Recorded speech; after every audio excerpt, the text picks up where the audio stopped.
In today's program, has the time come for a format change in the State of the Union message? Has a major Republican donor turned their back on Donald Trump? We will also speak with Knesset member Simcha Rothman, one of the architects of Israel's controversial judicial reform plan, and of course, our influencer of the week and our fearless forecast. We're first going to start with the State of the Union message. As we're talking today, the message was just given over by President Biden last night. Maury, I always like the pomp and circumstance of the State of the Union message. For me, the highlight is not what the president says. The highlight is when the sergeant at arms walks into the House chamber and announces, "Mr. Speaker, the President of the United States."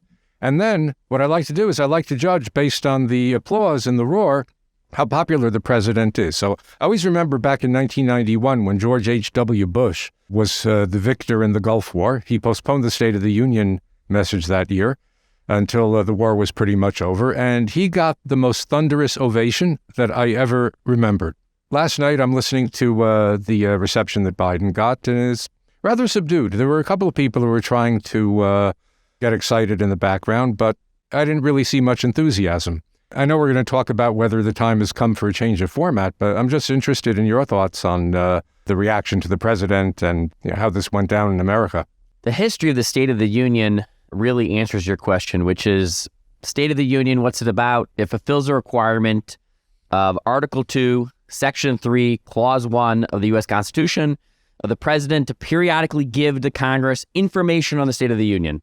George Washington gave the very first one. He actually gave a speech. Jefferson stopped the practice. Either they say because he thought it was too much like a monarchy, or because others claimed later on that he was a bad speaker. He just didn't want to give the address. And over the next 100+ years, nobody delivered it in person until Woodrow Wilson brings it back. FDR really makes it more into a State of the Union, an address of priorities. In the 80s, Ronald Reagan brings in guests from all over the place and starts to really make it into a television experience like the actor he was. But overall, it doesn't really make news. Overall, it's a bit of a muted affair.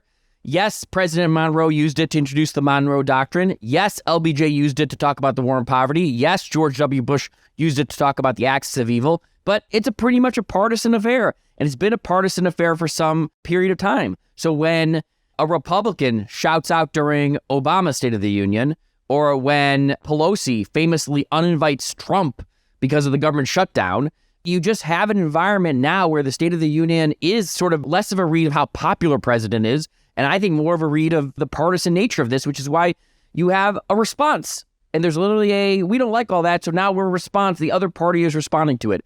So I'm not surprised it was muted yesterday because we've taken this, which should be sort of the Super Bowl of political experiences, and we've watered it down significantly over the centuries into this political exercise.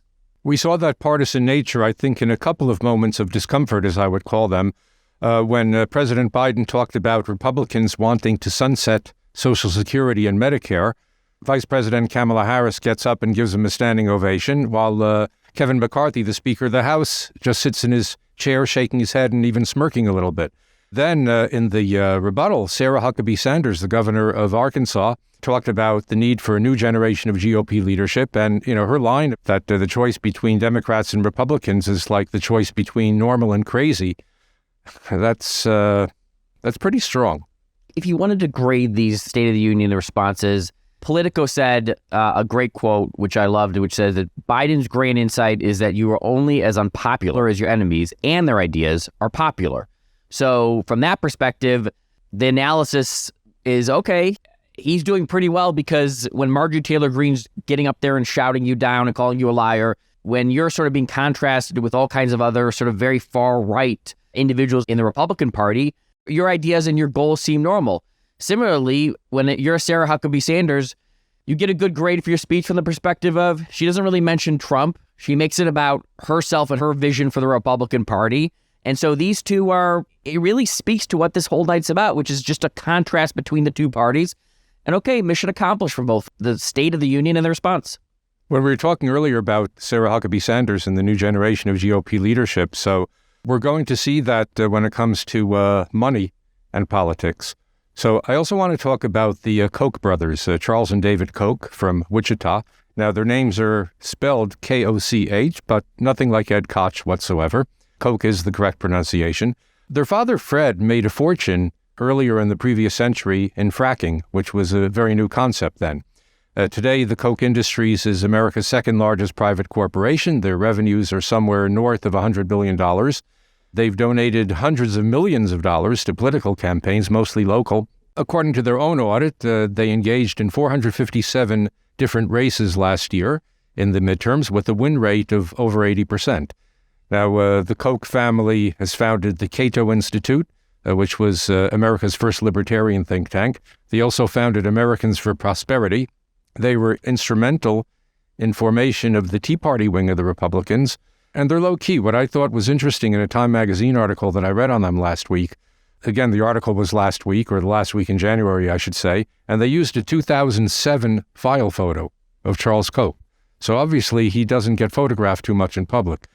But what made the news in what the Koch brothers did was a declaration released by the CEO of Americans for Prosperity, one of their think tanks. The CEO's name is Emily Seidel. It was included in a memo to staffers and activists. Now, she never mentions Trump by name, but what she said is our country must move past the current political situation.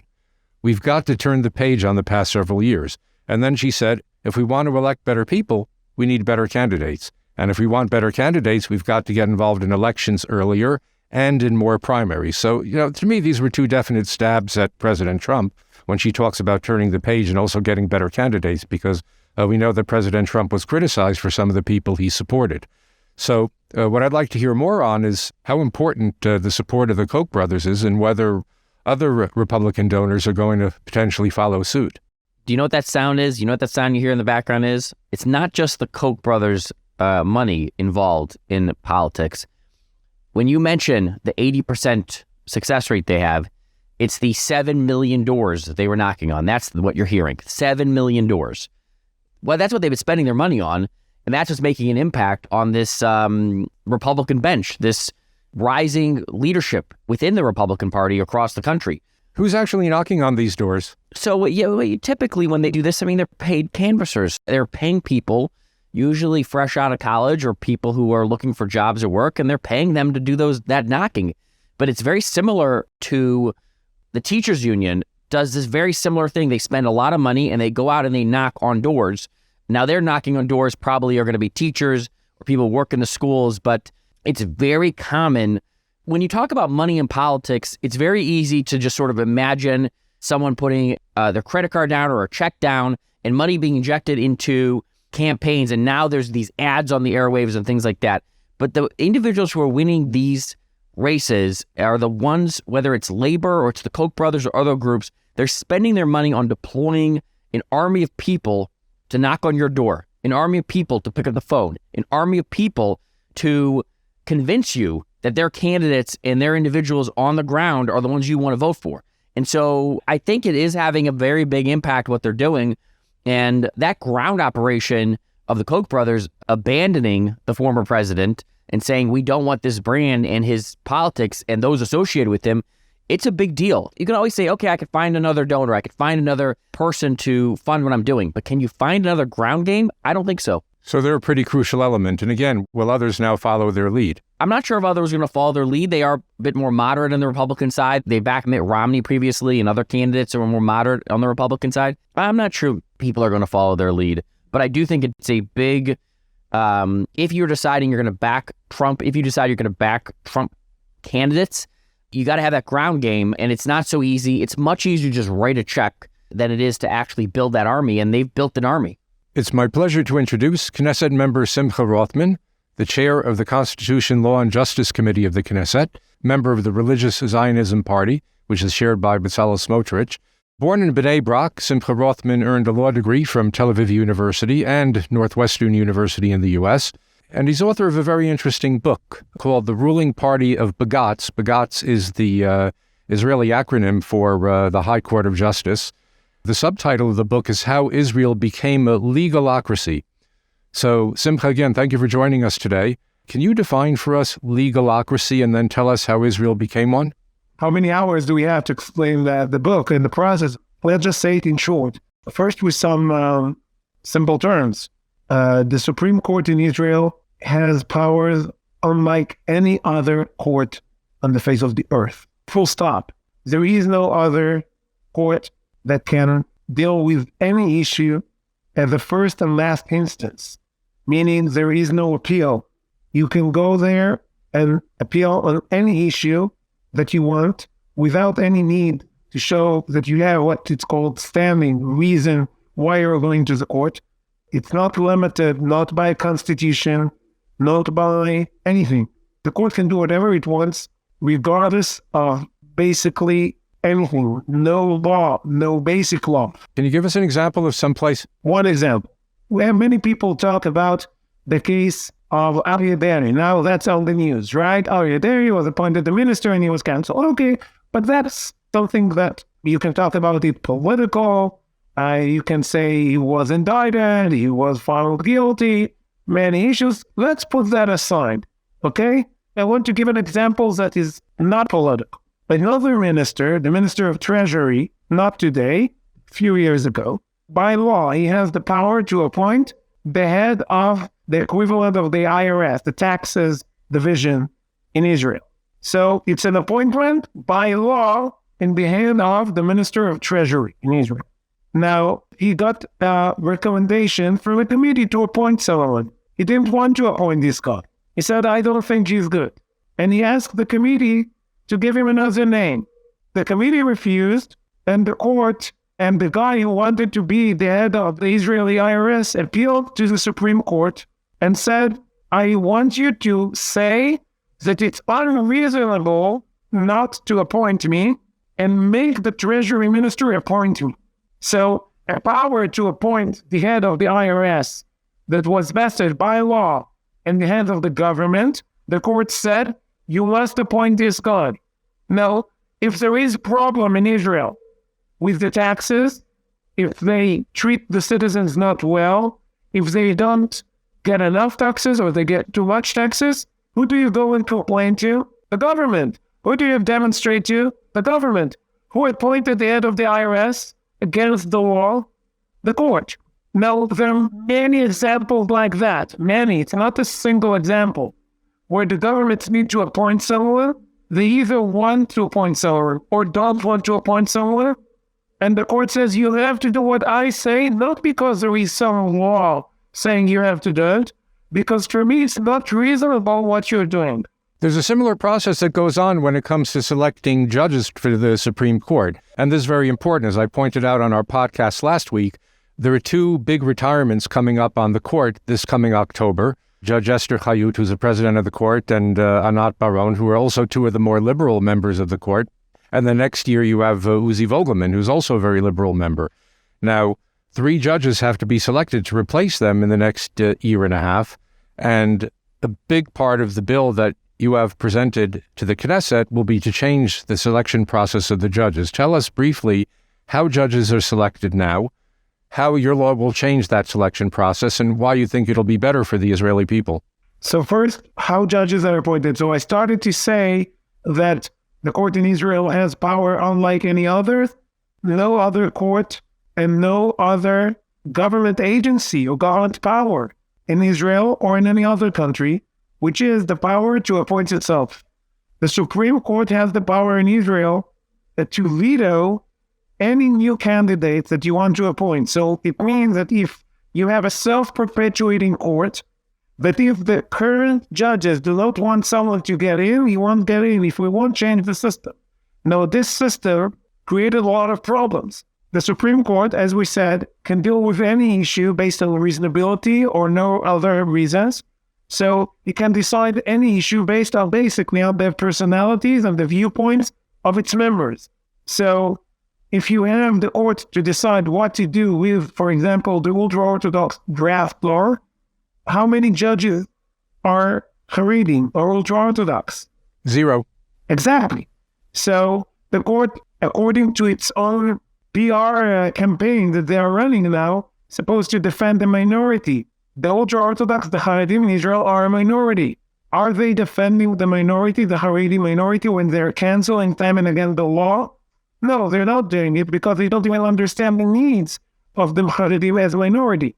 and they have 0 ultra-Orthodox judges. How will your law change the selection process? No, the selection process today is a committee of 9, 3 Supreme Court justices, sitting justices, not even former, 3 sitting Supreme Court justices, 2 ministers, 2 Knesset members, and 2 members of the Israeli Bar Association. If you count, you see 5 not politicians. Though not politicians, meaning that the entire population of the State of Israel is represented in this committee by 4 out of 9, meaning a minority. And if you look at the majority, the ruling parties, they're represented usually by 3 out of 9. They're outnumbered. So you have the majority to appoint judges. You can appoint a judge against the better judgment of the entire population of Israel, even if all candidates object, all elected officials objecting to a candidate. No, not to the Supreme Court. Thank God we have a veto on the Supreme Court also. But the judges have a veto who will get to the Supreme Court because you need 7 out of 9. That's the situation today. That created a self-perpetuating court. That created a court that, according to a journalist that covered this issue, our former Chief Justice, On Barak, she asked, why didn't you appoint a Moroccan Jew to be in the court? Why it's only entirely Ashkenazi Jews? Why? So we said, we couldn't find. No, that's a joke. Can anyone in his right mind think that in Israel you cannot find a good lawyer or a legalist or a professor who is Moroccan? No, but if you live in the same 2 buildings you're having in Jerusalem, you will not find what you're looking for because you're not looking for it. Now, we are offering to change the system, to make it accountable to the public, to make it that the people of Israel will have the same rights as the people of any other democratic country have to choose the judges. And we are offering that it will be 3 ministers, 3 Knesset members, 2 from the coalition, 1 from the opposition, and 3 judges. So you will still have judges in the selection process, which you can criticize me on that because you can say it's a compromise, but it's okay. You will have the majority in the committee selected by the public. Elected officials. And the Knesset will be able to appoint judges after a public hearing. Today there is no public hearing to Supreme Court justices. They will have a public hearing in the Constitution Committee in the Knesset. The opposition are represented there. They can ask questions. They can ask about the appointment process. It will be much more transparent, much more democratic than it is today. It won't be secret. It won't be behind closed doors, but it will be controlled by the majority, the same way it exists in Canada, in Ireland, in Sweden, in Norway, in Australia, in New Zealand, in the US. In the US, when you have the majority in the Senate and the president, you appoint judges by the decision, basically, of the Democrats or the Republican Party. They are the ones who decide. Depends when in government. And usually the appointments in the US is when the Senate and the president are from the same party, because otherwise you can't really appoint. The piece of it that, for the average American, the piece of it I think they understand is in America, they're electing the judges. Their elected officials are appointing the judges. The piece of it that I think is not so clear, and we'd love to understand more for our listeners, is what's the difference between the authority that the Supreme Court of the United States has versus the authority that the Supreme Court of Israel has? What's the difference? Because I think when they hear Supreme Court, they think of their own Supreme Court. I know you're traveling to America and you're talking this about people, but I think for our listeners, they say, okay, I understand the appointments versus non-appointments, but in actual power and authority, we like our Supreme Court to have power and authority. There's 3 branches of government. What's the problem? Of course. Isn't it the same thing in Israel? So in the US, you have a constitution. The court cannot decide to cancel laws just because it doesn't like it. The court can cancel laws if they are against the Constitution. It was accepted by a supermajority of the states and in the Congress, and it's very, you have 200 years of jurisprudence to explain to you how a certain phrase is being interpreted by the judges. You have something to work with. In Israel, we don't have a constitution. So if the court in Israel cancel laws, based on what? So in Israel, we have a situation that the court tells you, I am canceling this law. Why? I think it's against the basic law of human dignity. Okay, and then I ask the court, okay, but the basic law of human dignity was passed in the Knesset by 32 Knesset members. The law that you're canceling now was passed by 80 Knesset members that said that they think it's an excellent law. How come you canceling this law because of that law? It's not a constitution. We don't have a constitution. And the court said, it is a constitution because I said so. There is no other country in the world that the constitution was created by the court. In Israel, we did not have a constitution for many good reasons. I know for the people in the US it's strange, but in Great Britain, you still don't have a constitution. And actually, the court in Great Britain cannot cancel parliament laws because of that. And also, if you have a constitution, there are many countries in the world that you have a constitution, and still they said in the constitution that the court cannot declare a law against the constitution. It cannot cancel laws even when there is a constitution. So in Israel, you have a court that created for itself its own constitution. It's canceling laws based on the constitution it created. And now, if it would be something that happens never, we would say, okay. But it happened in 1 year 5 or 6 times in 2017. So any controversial law that was passed by right-wing coalition was either canceled or was ignored by the court. So the right is in power in Israel in legislating, and the court canceled. If you're successful in passing this law in the Knesset, what's to stop the Supreme Court from saying, well, we don't think this is reasonable either, and we're going to veto it? So the court itself got the legitimacy to do the crazy acts, in my view, that he does, because the legislator was quiet about it. Once the Knesset says specifically to the court, you are not allowed to do it directly, the court will lose. It already is losing. The court already lost most of its legitimation to do whatever it's doing. Once the Knesset tells him specifically, we don't really want you to have this power, you cannot tell the people you are acting on our behalf, as the court has done for many, many years, created the legitimation to what he's doing, because he said, I'm actually only doing what you told me to do in the basic law, human rights and dignity, to cancel laws. If you want, cancel the law. Even Chief Justice Barak, former Chief Justice Barak, said, whenever the Knesset will tell us to stop, we'll stop. And now the Knesset is Bezrat Hashem going to tell the court to stop. So the legitimacy for the court to do what it's doing will stop Bezrat Hashem when this law was passed. Will the court ignore it? Will the court do what he wants with it? I don't know. I think that the judges in Israel are going to get it when they are getting appointed. They say that they pledge allegiance to the state of Israel and to its laws. And they hope they won't break this pledge of allegiance to that they did when they were appointed.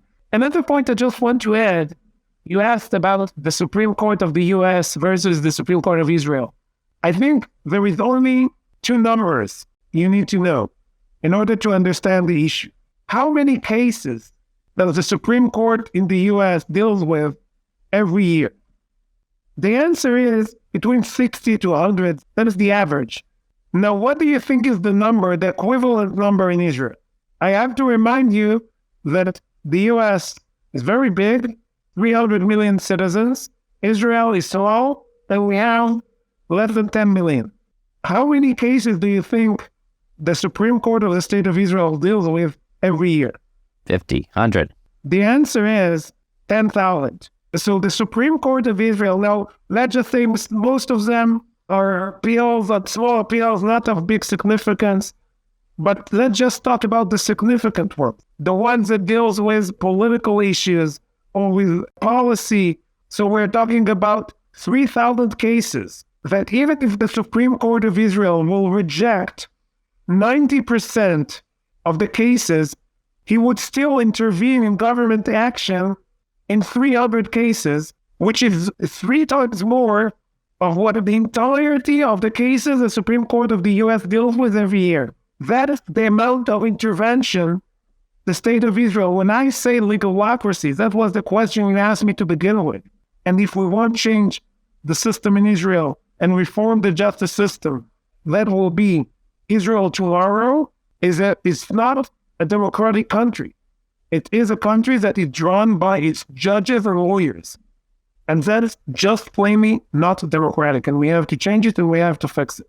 Did you anticipate that there would be this kind of international ruckus You have the Secretary of State, Antony Blinken, weighing in on this before we went on air. Adam Schiff saying that he's very worried about this. It was a topic of discussion in Davos at the recent World Economic Forum meeting. Did you ever anticipate this kind of outcry, and how do you plan on dealing with it? I think that if you understand the reason and the source of power, when you ask yourself, in a democratic country, and Israel basically was founded as a democratic country and is still a democratic country in spirit, how come the legitimacy and the power comes for this elite that, as we said, it's not representative of the state of Israel, it's not representative of its citizens, it's not representative of its minorities. Where do they get the power? And I would say, in English Yiddish, where do they get the chutzpah to do what they're doing? The answer would be from the support from the international elite. When they're canceling an action by the state of Israel, it's supposed to help Israel to fight terror better. When they stop the state of Israel from demolishing the house of a terrorist and to prevent the next terror acts, it's not a popular decision in Israel. Who gives them the support every day, not today when they're under attack? The day-to-day support that they get is from their friends, the judges from around the world. It's from the friends of the academia around the world. It's from their friend in Davos. That is their support group. That's their kavra. So, of course, they will support them now when their position of undemocratic rule of the state of Israel is in jeopardy. My final question for you is something unrelated to all of this, but I can't resist the question because you are an elected official. You are a member of the Knesset, and something we've talked about on the podcast previously, it seems like there's a tremendous amount of American politicians who speak out on internal domestic policies of Israel. It seems like there's a number of elected officials outside of America who speak on Israel's domestic policies as well. As a member of Knesset, do you speak out on other people's domestic policies, other countries' domestic policies? Do you feel the need to go do that? Where do you think that stems from? Why do you think that happens? Is that standard, or do you feel like that is a unique environment that Israel is put into? Because you are sitting there as an elected official. Do you feel that need to do that to other countries? And how do you feel about that in general? Because we've talked a lot about it, and almost every week goes by, we find another elected official around the world who is commenting on domestic policies in Israel. So first, as I said, in many other countries, it's also a battle of elites. So you can find people, for example, in the European Union that, of course, interfere in inner issues of countries within the European Union, usually.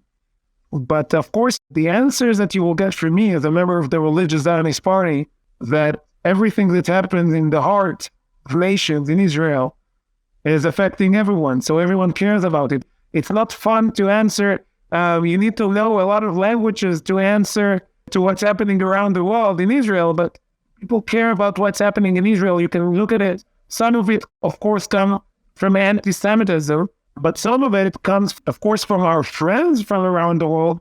They genuinely care about what's happening in Israel because they see what's happening in Israel as affecting the whole world. And I will agree with that, of course. It's all the other nations care about the number of Israel, the number of the Bnei Israel. So, of course, I understand that. But, of course, I think anyone who loves the state of Israel and the land of Israel and the nation needs to respect its sovereignty and say, I might be worried, but I trust the people of Israel that they chose the right elected officials, and I'm sure that they will do what's good for them. And I know that if Am Yisrael, if the nation of Israel will do what's good for them, it will be what's good for the entire world. Because and of course, as a member of the Religious Zionist Party, it's my deep belief. I thank everyone, and I would never say to anyone, it's none of your business, because actually what's happening in the state of Israel, in the land of Israel, it is the business of everyone to care about, but it's still, you need to respect the sovereignty and the choice of the people of Israel to make this reform. And I'm sure that after we'll do what needs to be done and what's long awaited by the public in Israel, we will have a stronger Israel, we will have a safer Israel, the State of Israel will be able to face the challenges, both domestically and internationally, and security-wise, better with a Supreme Court and a justice system that works for the benefit of the State of Israel, I think we'll be able to face the challenges better. Simcha Rothman, thank you for the thoughtful response and ending on an upbeat note. And we appreciate the extra time you gave us today, especially we know how busy today is. Today is the day, as we're interviewing you, where your committee is actually crafting the language that's going to be presented for a vote on Monday in the Knesset. So by the time our listeners hear this, we'll know the outcome. Again, we appreciate the time you gave us and all of the information to help our listeners decide what side they need to be on this issue. Thank you. Thank you very much. Maury, my takeaway on the interview with Simcha Rothman is that the Supreme Court has to be reined in. If they're dealing with literally thousands of cases a year in a small country like this, they're overworked. Let them take a break. Let them take it a little bit easier. And I think that if you have less intervention, less judicial intervention, then maybe the country can run a little smoother.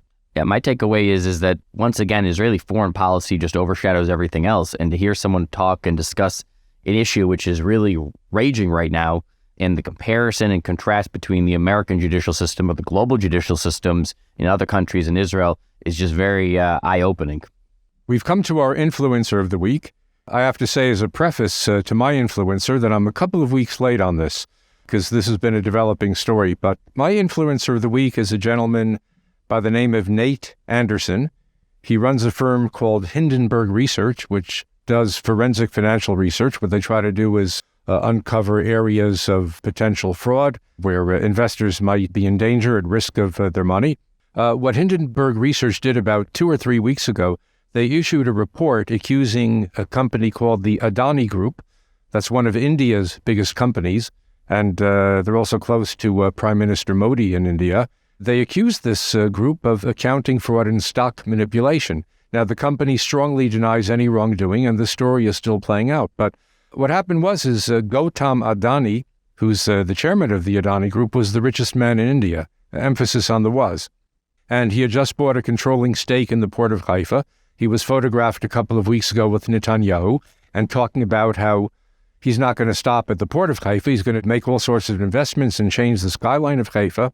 So what happened was, when this story came out, his group shed more than $113 billion from its market value, and its personal net worth plummeted in half from over $100 billion to $64 billion almost overnight. Now, I'm not crying for someone who's worth $64 billion, but again, Nate Anderson of Hindenburg Research, he issued this report. He's got to decide whether he stands by it or not, but anyone who's got the power to make that much wealth vanish almost overnight wins my award for Influencer of the Week. I got to worry about my own billions now, Benjamin. I got to worry about my own billions. My influencer of the week is Senator Mitt Romney. And the reason why is because the State of the Union occurred, and they were talking about the State of the Union, the response to the Union, but massive talk about Senator Mitt Romney, who took on George Santos and was essentially really calling him out on the floor of the State of the Union, and afterwards was calling him out as well. And I just think it's that McCain Maverick style that was so popular and is so needed in America, which is that independent thinker in politics, which Romney has been, and he was during the Trump presidency, and he continues to be. I just think that sort of moral compass and moral voice is why he's my pick of the week, just because you don't see a lot of that in politics, and the fact that he's making news on it and continues to hold someone accountable who all Americans really find very distasteful, really demonstrates who he is and why there's his place in American politics. Just as an aside, I'm old enough to remember George Romney, Mitt Romney's father. George Romney was governor of Michigan. He tried to run for president once also. I liked him, I remember, but I think he just had a little bit too much integrity to do what's needed to be done to become the president of the United States. His campaign didn't go very far, but his son is certainly, you can say that the apple hasn't fallen far from the tree. Now, the fearless forecast, this time I'm not going to be as fearless. I'm not going out on a limb. This has been talked about, but we're going to see it happen very soon. In Georgia, Fulton County District Attorney Fani Willis will announce her intention to indict former President Trump on charges of election fraud. And we're going to see a tremendous ruckus in Trump world, and it's going to be a big upheaval in American politics as well. We could be seeing that sometime in the next couple of weeks even. My fearless forecast is in Chicago, so not south like you, but in the Midwest, where Mayor Lori Lightfoot is in the election of her life for Chicago mayor, and I don't believe she makes the runoff. I don't think she makes the runoff. I don't think she gets reelected, but not making the runoff is even bigger news. And mostly it's about crime. Mostly that's the topic, about crime and police reform and those topics. So I think that the forecast is not so bold because most people, I think, are predicting that she loses. But I do believe that from a fearless perspective, it becomes larger than Mayor Lightfoot and really about whether or not these big cities are messaging correctly on crime and police reform, which I know is something we're going to be talking about in upcoming podcasts. And I know it's something that's extremely concerning to our New York listeners. So I do think that that is the upcoming forecast, which doesn't bode well for the mayor of Chicago or the topic of crime and criminal justice reform and police reform and all these things that we're seeing bubbling to the surface in American politics. Thanks, Maury, and that wraps it up for today. And once again, I want to extend special thanks to Knesset member Simcha Rothman, who gave us a lot of time on a very, very busy day to talk about the controversial Israeli judicial reform. We also spoke about the State of the Union message, and we also spoke about money in politics, which is really the essence of power politics.